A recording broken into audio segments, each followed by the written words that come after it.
আল্লাহর হাবিব রাহমাতুল লিল আলামিন বাজারে গেলেন। বাজারের মধ্যে পণ্য বিক্রি করতেছে নবীজি মালের ভিতরে হাতটা ঢুকাইলেন, দেখে উপরে দিয়া শুকনা, ভিতরে হইল। বলুন আমাদের সমাজে যারা ব্যবসা করে এমন কারবার করে কি করে না? অন্যায়ভাবে যদি কারো মাল গ্রহণ করে কিয়ামতের আগেও কোনোদিন বরকতের দেখা মিলবে? ইয়ামহাকুল্লাহুর রিবা ওয়া ইয়ারবিস সাদাকাত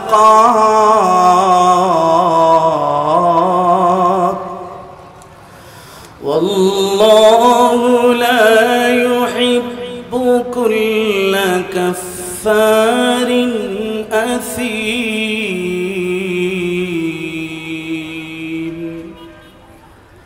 আল্লাহ বলেন হালালে বরকত, হারামের মধ্যে কোনো বরকত। আরো জোরে বল। আলেম ওলামারা অল্প রোজগার করে, বলুন বরকত আছে না নাই? আরো জোরে বল, আছে না নাই? দেখবেন মসজিদ কমিটি, মাদ্রাসা কমিটি কইবে হুজুর হ্যাঁ আপনারা তো আল্লাহ বরকত দিয়েছে। কথা ঠিক না? ঠিক। বরকত এক জিনিস, হালালের মধ্যে বরকত হবে, হারামের মধ্যে বরকত হবে না। আরেকজনকে ঠকাইয়া আপনি গেলেন, আল্লাহ পাক যে কিভাবে আপনাকে ডাউন করে দিবে আপনি বুঝতে পারবেন না। আর নিজে ঠকে যাবেন, আরেকজনকে জিতায় দিবেন। আল্লাহ আপনাকে ডাউন করবেন না, আল্লাহ আপনারে ডাউন বানায় দিব। কথা ঠিক না বেটি? এই আপনাদের 200কে দেখছেন না, যারাই অবৈধ টাকা পয়সা রোজগার করছে, আছে না নাই? আর একটু জোরে ভাবনা করে। এই দেশের যে এমপি মন্ত্রীরা হাজার হাজার কোটি টাকা রোজগার করছে, এখন কিছু আসেনি? আর জোরে ভাবনা করে। আছে? এই যে জনগণের এত হাজার হাজার কোটি টাকা গ্রহণ করলো, এদের শাস্তিটা কি হবে? জোরে বল। এরা শাস্তি হবে দুনিয়াতে না, এরা শাস্তি আল্লাহ রিজার্ভ রাখছে পরকালে। জনগণের মাল আত্মসাৎ করা, এই দেশের 1 টাকাও যদি কেউ আত্মসাৎ করে 20 কোটি জনগণের কাছে মাপ চাইতে হবে। মসজিদের টাকা পর্যন্ত আত্মসাৎ করে এমন লোক আছে না নাই? মসজিদের টাকা পয়সা আর খাইবার জায়গা পাইছে না। নাউজুবিল্লাহ। জোরে হয়। মসজিদের মালামালও চুরি হয়, জোরে এখন ঠিক না? মসজিদে যেটা চুরি করে চুরও গিয়ে হেরে ফিরে, যে চুরি তো আমরা করি, এলে এই মন জায়গা তুই হাত দিলে গেলি। বুঝেন না কথাটা? কষ্ট করে জীবন ধারণ করব, হালাল খাবো, আল্লাহ পাক আপনার জিন্দেগিতে অকল্পনীয় বরকত দান করবে। আর হারাম খাইবেন, দেখবেন হিসাব মিলবে না, হিসাব মিলবে না। এই দেশের হারামখোররা কোটি কোটি টাকার মালিক হওয়ার পরেও অন্তিম সময়ে শেষ জীবনে মানুষের কাছে চিকিৎসার জন্য বিকাশে যে আমি তো সারা জীবন আপনারা গান গায়া শান্তি দিছি, এখন আমার চিকিৎসার অর্থের অভাবে চিকিৎসা করতে পারি না, আমাকে কিছু দেন। ভিক্ষা করছে। এই জন্য অন্যের মাল আত্মসাৎ করব ইনশাল্লাহ। বলেন, আরো জোরে বলেন। আমরা তো দাঁড়ায় দাঁড়ায় অনেক সময় দেখি না, ঢাকা থেকে প্রোগ্রাম করে আসতেছি, ডেমরার এখানে জাম লাগছে, দাঁড়াইছি, ওই রাত্রে বাজে প্রায় 1:30 বাজে, এক লোক বাদাম বিক্রি করতেছে। তো এক ছেলে প্রথম খাবলা দিছে 25 গ্রাম লই গেছে, বুঝছেন না? পরের খাবলা আরো 25 গ্রাম, তেহের কি আর বাদাম কিনুন লাগবো? এরপর যখন 3 নম্বরটা দিছে ধরছে, তার কয় হুজুর দেখছেন নি বাদাম কিনবার কথা কইয়া টেস্ট করতে গিয়া ওই 75 গ্রাম লই গেছে। এই যে 75 গ্রাম নিল, এটা কি তার জন্য হালাল হয়েছে না হারাম? আর একটু জোরে কন্যা করে, হালাল না হারাম? আপনার কাছে হুজুর আপনি 75 গ্রাম লই আসুন, একবার দি কানি খেত দখল করে লই গেছে। আছে না নাই? এই সুর আসেনি আমরা দেশে, এই সুররা যত কিছু চুরি করে, জনগণের মাল হোক, যা কিছু হোক, আল্লাহর হাবিব বলেন এই সব কিয়ামতের ময়দানে কাঁধে নিয়ে উঠবে। ওয়ালাহু খুওয়ার, গরু হইলে গরু কাঁধে থাকবো। জনগণের মাল, গম, টিন চুরি করছে, এই সব কই থাকবো? আর জোরে এখন না করে। দোকানের চিপস, কলা এগুলো ভাস করছে, এই সব কই থাকবো? কাঁধে। অবস্থাটা ভয়াবহ হবে, ভয়াবহ হবে। আল্লাহ পাক আমাদেরকে হালালের উপর থাকবার তৌফিক দেন, বলেন আমিন। হারাম যারা খাবে, অন্যের মাল আত্মসাৎ করবে, এরার ইবাদত বন্দেগী কবুল হবে না, জীবনে যত দোয়া করবে কবুল হবে না। সাহাবায়ে কেরাম রিদওয়ানুল্লাহি তাআলা আজমাইন, ওনারা যায় আর এক লোক দোয়া করে, কবুল নয় বিনয়ের সাথে দোয়া করে। সাহাবীরা বললেন নবীজি, আল্লাহকে এমন ভাবে উনায়া বিনায়া ডাকে, আল্লাহ কেন তার ডাক কবুল করেন না? আল্লাহর হাবিব ডাক দিয়ে, মাকালুহু হারাম, মাশরাবু হারাম, মালবাসুহু হারাম, ওয়া গুযিয়া বিল হারাম, ফাআন্না ইউস্তাজাবু লাহু। আল্লাহর নবী বলেন, তার পানীয় হারাম, সে যা পান করেছে সেটাও হারাম, সেই যে পোশাক পরিধান করেছে সেটাও হারাম টাকা, জীবনে যত পেটে বক্ষণ করেছে সব হারাম। তার দোয়া কেমনি কবুল হবে? হারাম করে দোয়া, নামাজ, ইবাদত আল্লাহর দরবারে কবুল হবে? আর জোরে বলে। এজন্য হালালের মধ্যে অ্যাকশন আছে, হালালের মধ্যে নূর আছে, জোরে বল ঠিক কিনা?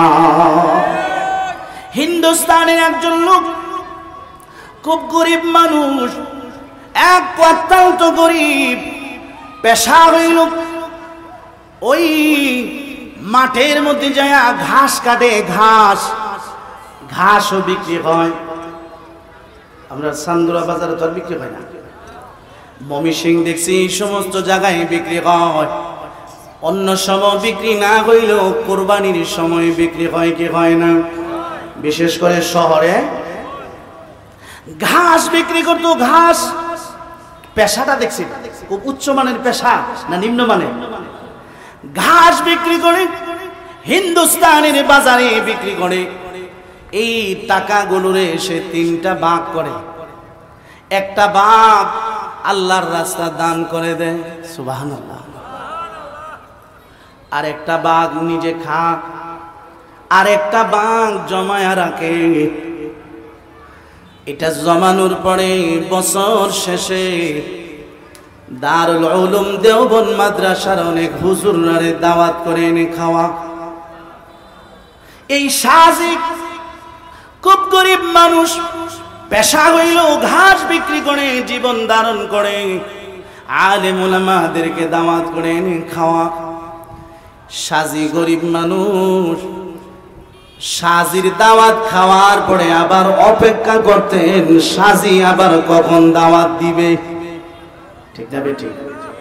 হ্যাঁ, আপনারা কোনো বড় ভাই দাওয়াত দিলে আর মোড়া একটা হাতিয়া দিলে আবার চিন্তা করি এলা জানি আবার কোন সময় বিপদ হয়েছে না দাওয়াত দিত। কথা ঠিক কি না? হ্যাঁ,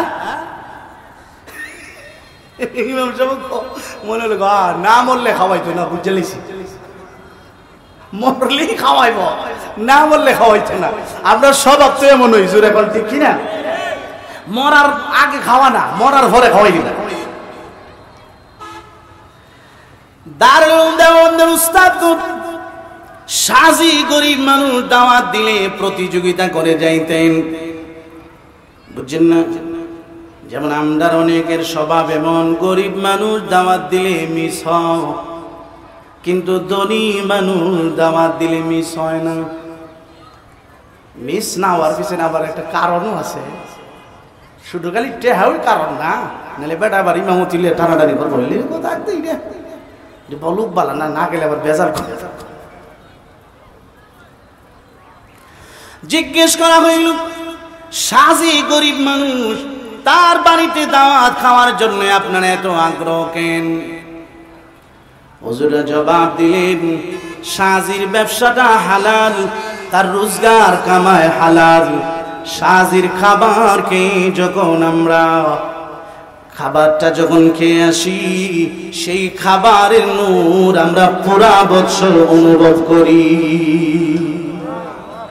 একটা নূর আছে, আলো আছে। এই আধ্যাত্মিক ওয়ালা যারা, এরা বুঝতে পারে।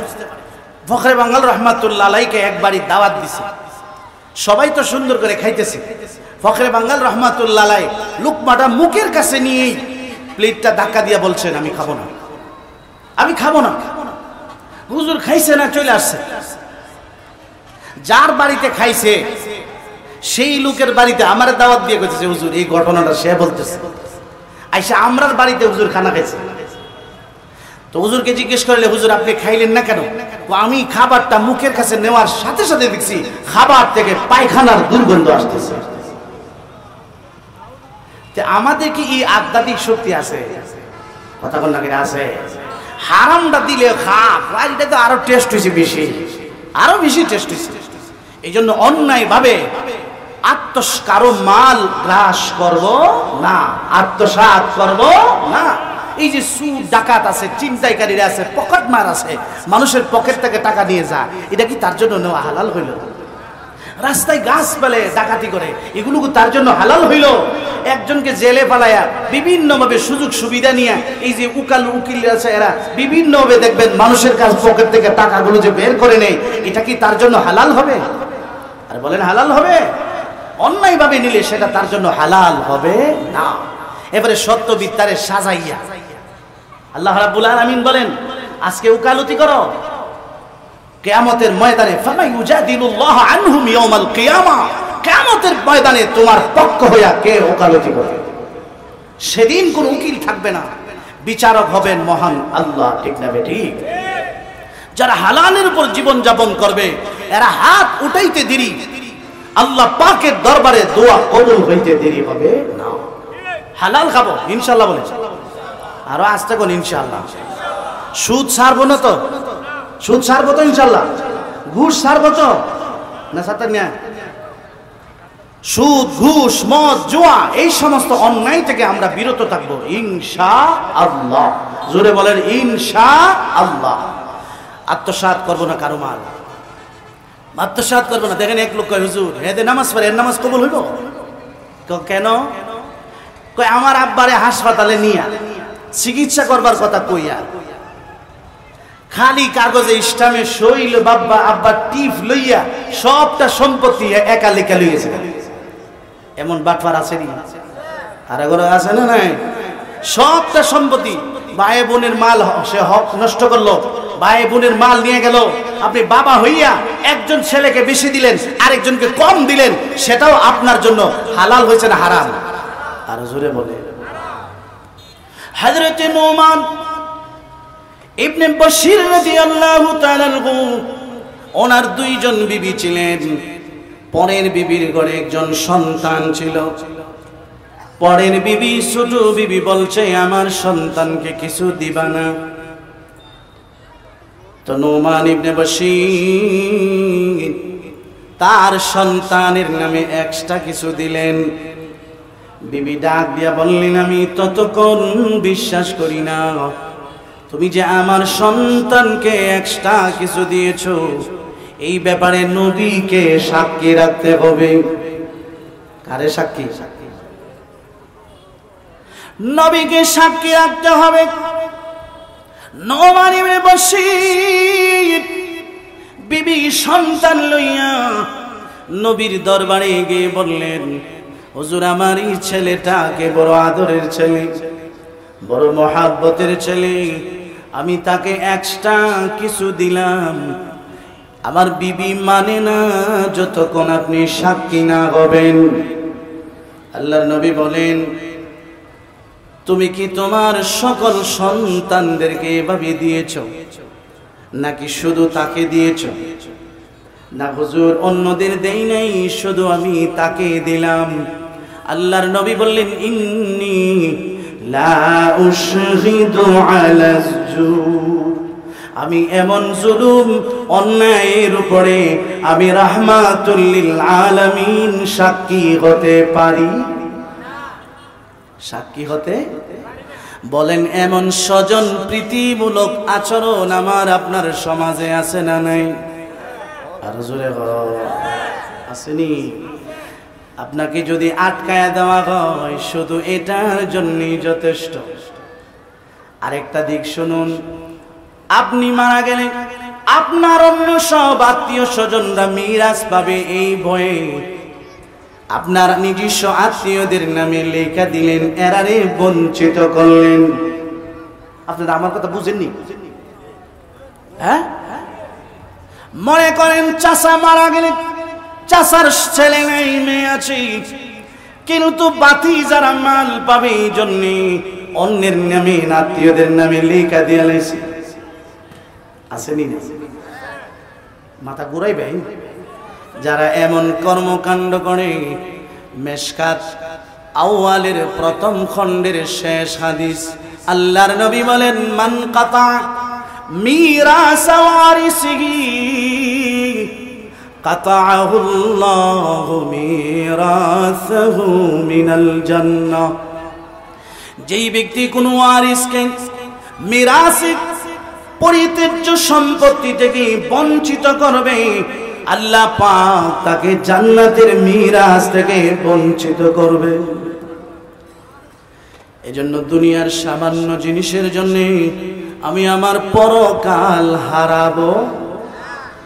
পরকাল আল্লাহর চেয়ে বড় দয়ালু রহিম আর কেউ আছে? এই জন্য আল্লাহ কোন কাজগুলো বন্দার জন্য, বান্দাবান্দীদের জন্য কল্যাণকর হবে, লাভজনক হবে, আল্লাহ সেগুলো জায়গায় জায়গায় তুলে ধরেছে। ঠিক কিনা? ওয়ালা তাকুলু আমওয়ালাকুম বাইনাকুম বিল বাতিল ওয়া তুদলু বিহা ইলাল হুক্কাম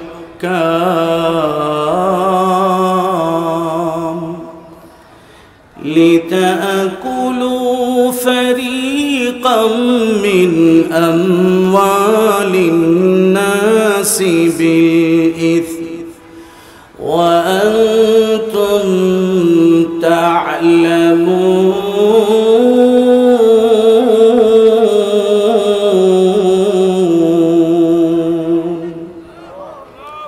আমিন আমিন আমিন আসেনি? সার্বিয়ার এই সার্বিয়ার আসেনি? এরাও আরেকজনের মাল আত্মসাৎ করেনি। এই আমিন গুলো দেখবেন মাফার সময় গরিব দুর্বল লোকটারে ঠকায়া আরেকজনকে সুবিধা করে দিয়ে যাবে। কথা কন না? কালকে রাত্রেও এক আমিনের সাথে বৈশা কথা কইছে।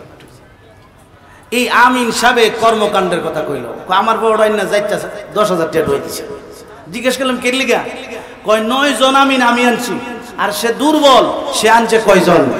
একজন। আপনি হুজুর রে আনছে, বেটালে হুজুর আমিন। তো উনি আমি বেজাল করতাম না, মাফে যা ভাই তা ভাই। তো এই লোক কইতাছে দেখেন 9 জন আমিন একদিকে আর আপনি একা একদিকে। আমিনও বুঝাতেছে ঠেলাঠেলি করার দরকার নেই, আপনারও কিছু দিয়ে দিব না। 4 আঙ্গুল জাগার লাগে আমার ইটটা ফরে না, যত টাকার দরকার ইট ফালাইতে হইব। এমন জালেমও আমরা সমাজে আছে না? এই অন্যায় ভাবে যদি আরেকজনকে মাপের মধ্যে বেজাল করে দুর্বল মানুষকে তুমি ঠকায়া দেয়া গেলা, বলুন দুর্বলের সাথে কে আছে? আরো জোরে বল। দুর্বলরাই কিন্তু বেহেশতে যাবে বেশি, সবলরা যাবে কম। আমার কথা, আলা উখবিরুকুম বিআহলিল জান্নাহ, আলা উখবিরুকুম বিআহলিল জান্নাহ। আল্লাহর হাবিব বলেছেন আমি কি তোমাদের বলবো না কোন মানুষগুলো জান্নাতে যাবে বেশি? কুল্লু যায়িফিন মুতাদাআফ, কুল্লু যায়িফিন মুতাদাআফ লাউ আকসামা আলাল্লাহি লা আবাররা। দুর্বল প্রকৃতি সমাজে যাদেরকে দুর্বল মনে করা হয়, সমাজে এরা দুর্বল হতে পারে, মানুষের কাছে মূল্য নেই, মানুষ তাদেরকে গণে না, কিন্তু আরশের মালিকের কাছে এদের মূল্য আছে না না। দুর্বল মানুষ আপনি একবারে ঠকাইয়া দিয়া গেছেন, চাপায়া তার উপর দিয়ে গেছেন। এই দুর্বলে যেদিন আল্লাহর দরবারে হাতটা, মজলুমের হাতটা তুলবে, আপনার জিন্দেগির সব কিছু দুলিশাত হয়ে যাবে। ঠিক না বেটি? এই যে দেখেন না, এই সমস্ত দুর্বলদের অভিশাপের কারণেই তো আজকে এই অধপতন জুড়ে বলেন। ঠিক না বেটি? আল্লাহর হাবিব মুআজ ইবনে জাবালকে বলছে, মুআজ, তোমাকে আমি ইয়ামানের শাসক বানায় পাঠাইতেছি, তুমি ইয়ামানের গভর্নর।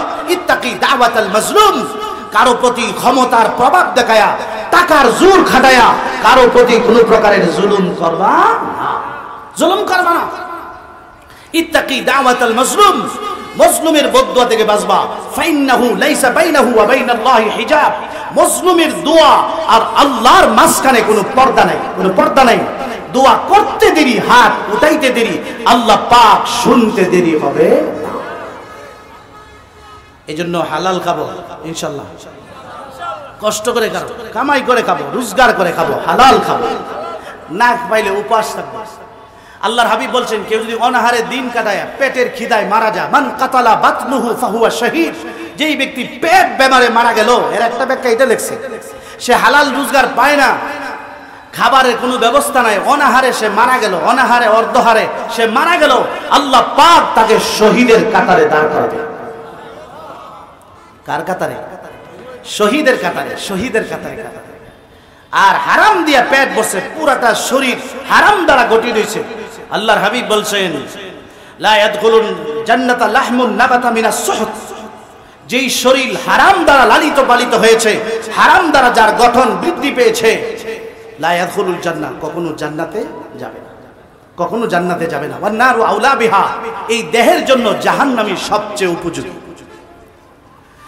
যারার শরীরে দেহে হারাম আছে, ঈমান থাকলেও যতক্ষণ জইলা পুইরা হারামের রেশ শেষ না হবে, এর আগে জান্নাতে যাওয়ার নসিব হইতো।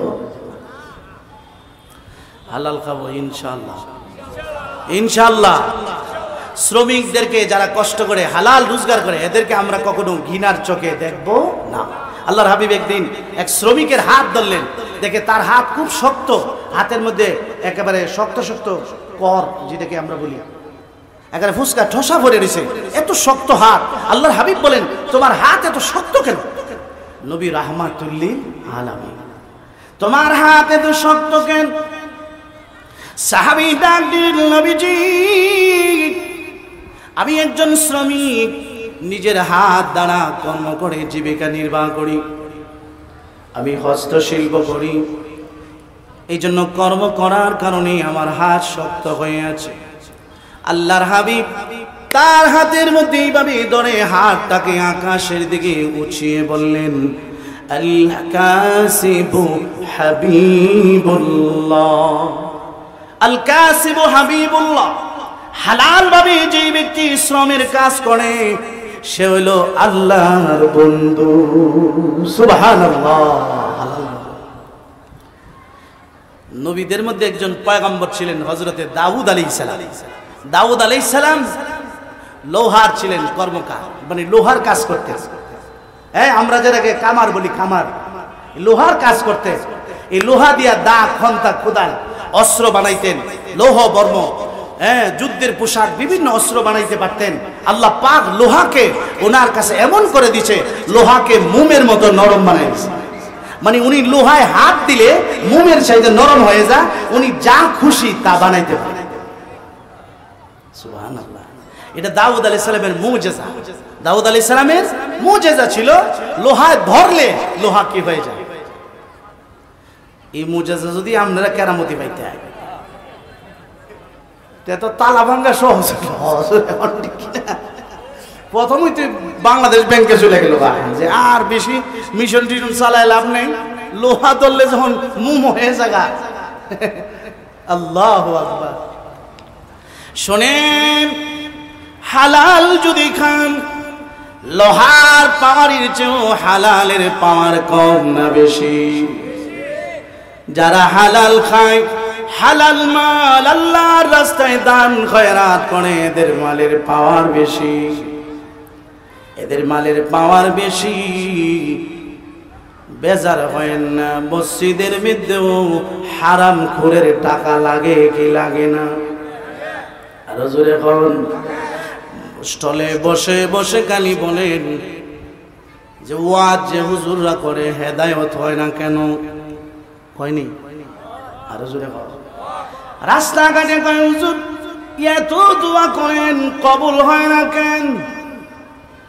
আমি কই বেজাল আছি, আপনি যে হারাম খান, হুজুরে তো নিয়া দাওয়াত খাওয়ায়া আপনিও নষ্ট হইছেন, হুজুরও নষ্ট হয়ে গেছে। ঠিক না বেঠিক? আপনি হুজুরকে দাওয়াত করে নিয়েছেন, আপনার জন্য উচিত হইল হালাল খাওয়ানো। আপনি যদি ওনাকে হারাম খাওয়ান, এটাও আপনার জন্য হবে খেয়ানত। কথা বুঝেন না? হালাল খাওয়াইতে পারলে খাওয়াবেন, নয়তো খাওয়ানোর দরকার। জোরে খান ভাইয়ের আমার, খেয়াল করে শুনুন। আল্লাহ পাক যখন জমিন সৃষ্টি করলেন, পৃথিবী জমিনকে যখন সৃষ্টি করলেন, বুখারীর বর্ণনা, জমিন নাড়াচাড়া আরম্ভ করছে, নড়ে। জমিন নড়লে কি জমিনে বসবাস করা যাবে? এখানে যদি একটু ভূমিকম্প হয়, আপনারা কি আমাকে নিয়ে যাবেন আর আগে দূর মারবেন? কথা কন না করে? হ্যাঁ, জমিন নড়া আরম্ভ করল। ফাখালাকাল্লাহুল জিবাল, আল্লাহ পাক পাহাড়কে সৃষ্টি করলেন। পাহাড়কে যখন জায়গা জায়গায় স্থাপন করলেন, জমিনের নাড়াচাড়া বন্ধ। ওয়াল জিবালা আওতাদা ওয়া খালাকনাকুম আজওয়াজা ألم نجعل الأرض مهادا والجبال أوتادا وخلقناكم أزواجا وجعلنا نومكم سباتا وجعلنا النهار معاشا। আল্লাহ পাক বলেছেন, আলাম নাজালিল আরদা মিহাদা, জমিনকে কি আমি আল্লাহ তোমাদের জন্য বিছানা বানাইনি? দেখছেন নি জমিনটা কিভাবে আমাদের জন্য বিছিয়ে আছে, বিছানার মতো। বলুন জমিন কার বিছানো? বিছানা। আরো জোরে বল। এই জন্য বিশ্বর হাফিজ আল্লাহর ওলি কখনো জুতা পা দিতেন না, জুতা পা দিতেন না।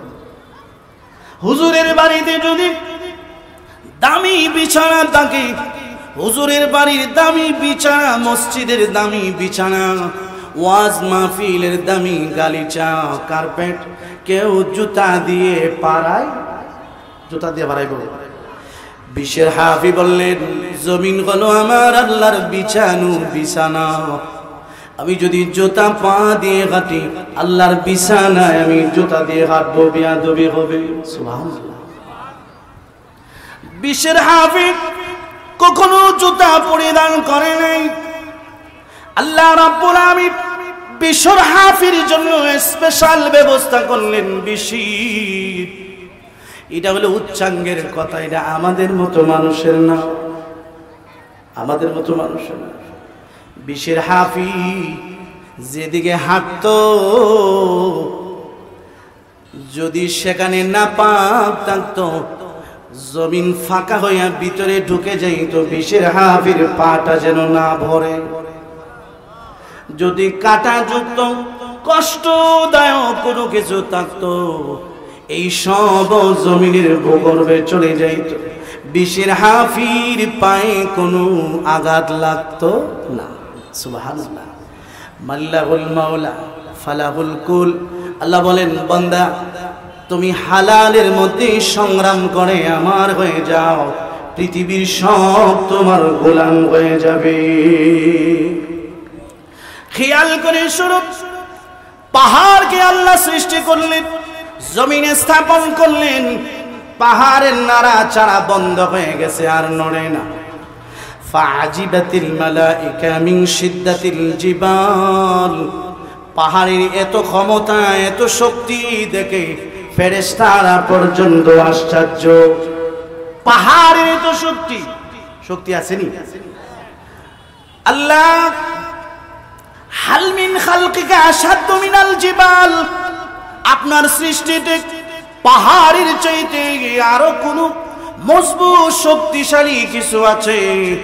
আল্লাহ বলেন, নাম আছে তো। আল হাদিদ, বলুন পাহাড়ের চেয়ে লোহার শক্তি কম না বেশি? পাহাড় কেটে নিমিষে ফিনিশ করে দেওয়া হয় লোহার মাধ্যমে। আপনারা কি বুঝেন না নাকি? লোহার যে হালমিন আশাদ্দু ফি খালকিকাস আশাদ্দু মিনাল হাদিদ, আল্লাহ লোহার চাইতে আরো শক্তিশালী মজবুত কোন কিছু আপনার সৃষ্টিতে আছে কি? আল্লাহ বললেন, আন্নার, আগুন। বলুন লোহার ক্ষমতার চেয়ে আগুনের ক্ষমতা কম না বেশি? লোহা আগুনে দিলে কতক্ষণে লোহার অস্তিত্ব আছে? ফেরেশতারা বলেন, আল্লাহ আগুনের চাইতেও আরো কেন শক্তিশালী আছে কি? আল্লাহ বলেন, আলমা, পানি। আরে আগুন নিবে কি দিয়া? কি দিয়া? তাহলে আগুনের চেয়েও পানির শক্তি কম না বেশি? ভাইরা আমার, জাহান্নামের আগুনের শক্তির চাইতেও মুমিন বান্দা বান্দির চোখের পানির পাওয়ার বেশি। ফেরেশতারা ডাক দিলেন, প্রভু পানির চাইতে আরো কোন শক্তিশালী কিছু আছে কি? আল্লাহ বললেন, আর বাতাস। কি বলেন? আপনি ঝড়, সাইক্লোন, টর্নেডো, ঘূর্ণিঝড় যা কিছু বলেন, এই সব হলো বাতাসের বাহাদুরি। পাহাড় সম বড় বড় উত্তাল তরঙ্গ ঢেউ, এই সব বাতাসের শক্তির লীলা খেলা। ফেরেশতারা ডাক দিলেন, রব্বুল আলামিন বাতাসের চেয়ে আরো কোন শক্তিশালী জিনিস আসেনি?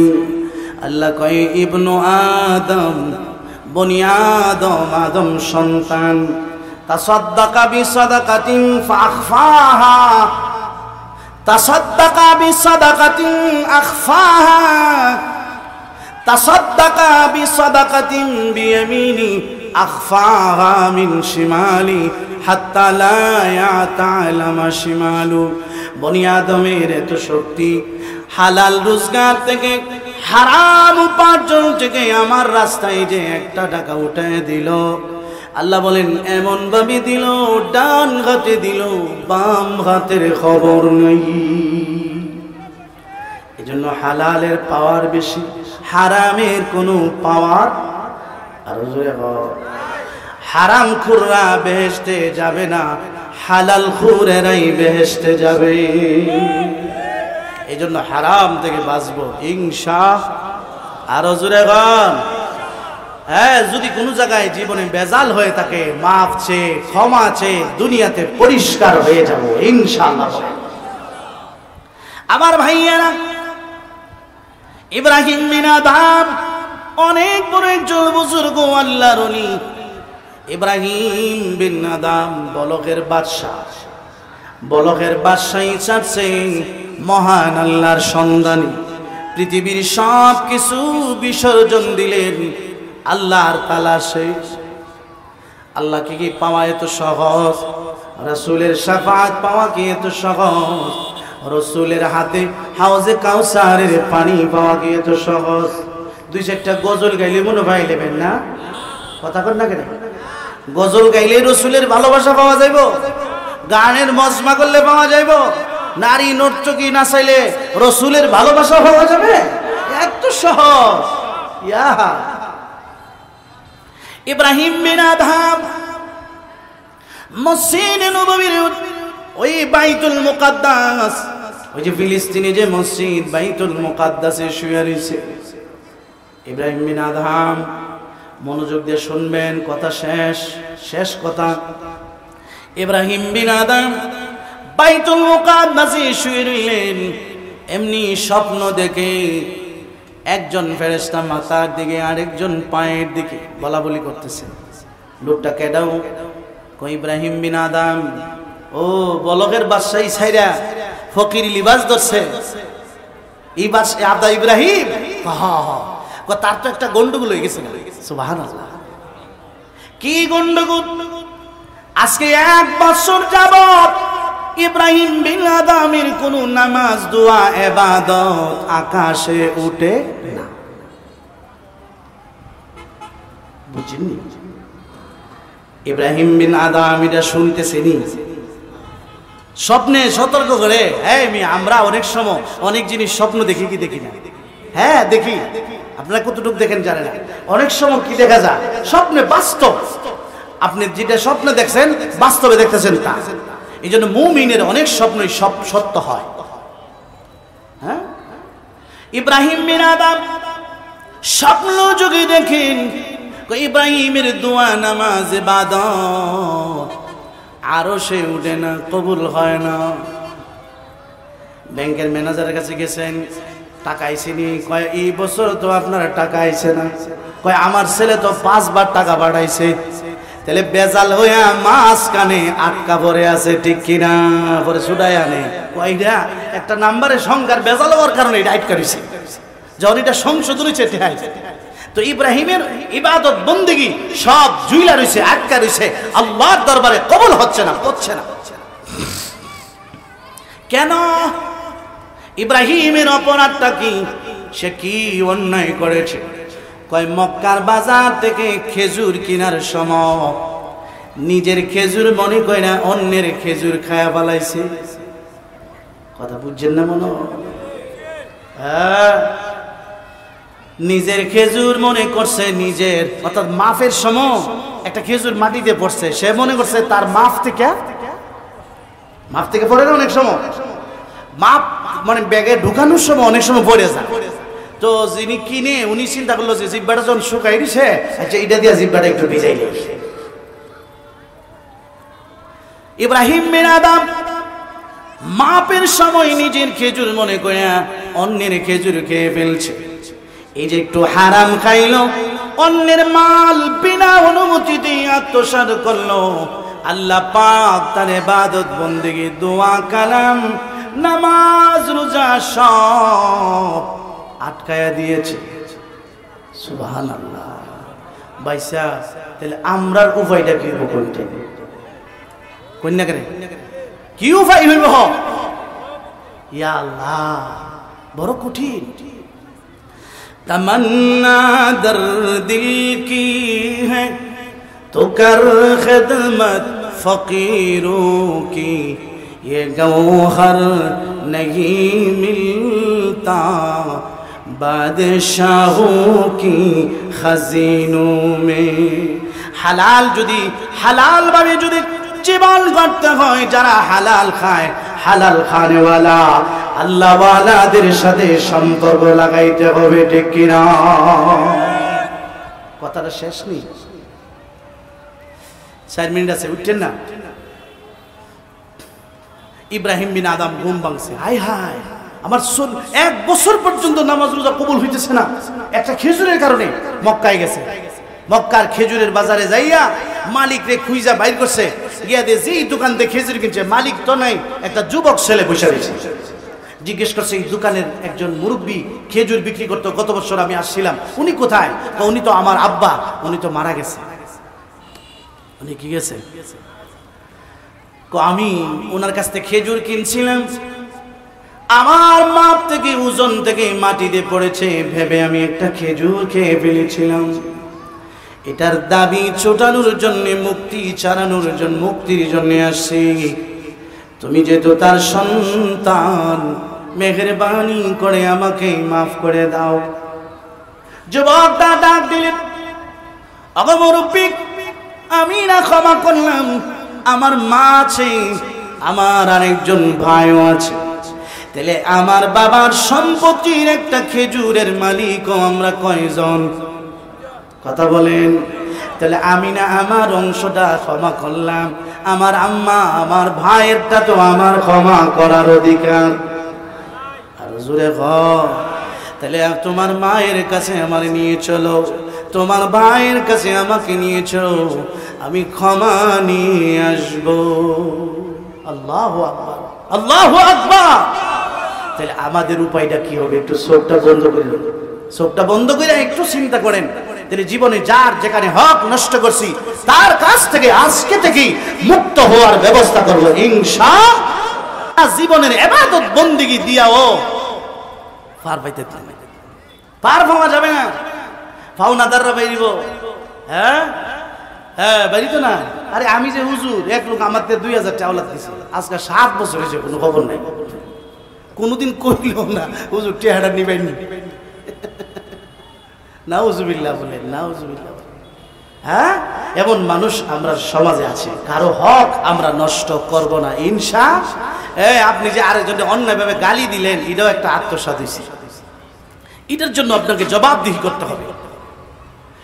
এই জন্য ইব্রাহিম বিন আদম মুক্তি লইয়া পরের দিন যখন গিয়া আবার পরের বছর আবার বাইতুল মুকাদ্দাসে ঘুমাইলেন, আবার স্বপ্ন দেখেন।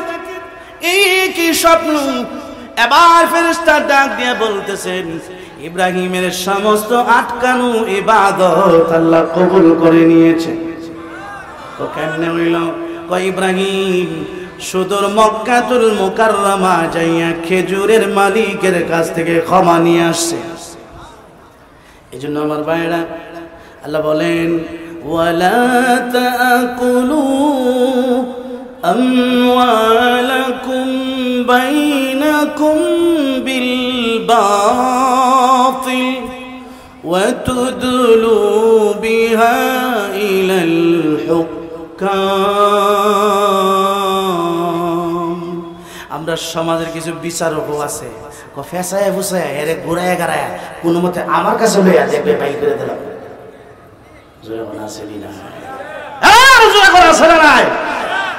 তালাক দিয়ে লাইছে পরিষ্কার 3 তালাক, তাইন সরদারি করিয়া জোড়া লাগাইতে লাইছে। এই যে কাজটা করলো, এই স্বামী স্ত্রীর জীবনের যতবার মিলন হবে সব জিনা হবে, এর একটা অংশ বোনাস এই সর্দারের আমলনামায় যাবে। জোরে এখন ঠিক কিনা? নাহার যায় মরকব তওয়া তাখতন কে জাহা সফর বায়াদন দাখতন। সব জায়গায় ঘোড়া দৌড়ান নেই, সব জায়গায় ঘোড়া দৌড়াইনি জামিল আছে, গন্ডগোল বাজবে। জোরে এখন ঠিক কিনা? আল্লাহ রাব্বুল আমিন আমাদেরকে হালালের উপরে উঠবার তৌফিক দেন।